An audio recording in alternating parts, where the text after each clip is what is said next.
In the metals quadrant, taking a look at a small but unconvincing bounce that happened in the copper futures. That's a September futures contract. Copper bounced, achieving its first positive session in the last 9, but after breaking the 200-day moving average for the second consecutive day, it closed above it today on a positive note, meaning an up day. The low today, 4.0360, that was down 1.78%. The high, 4.1560, that was up 1.14%. We pulled back from there, but we finished up a little bit better than 0.2%. That, however, is really the only good news for copper longs from a price action perspective.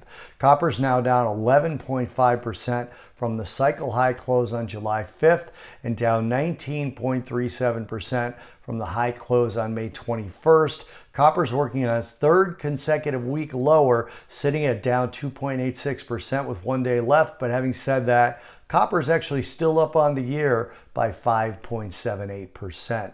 We are repricing demand expectations as they are not getting any better right now. For example, FX Street's copper demand sentiment indicator is at its lowest level of the year, and there have been several stories about the UK scrapping copper coins entirely. There'll be no new 1 pence or 2 pence copper coins minted this year, and that has suggested around the UK and in the media that all copper coins might be eliminated entirely, although the government is, of course, denying this, but that would obviously hurt demand for the industrial metal. On top of that, strong GDP in the US dropped the rate cut probabilities in the US slightly.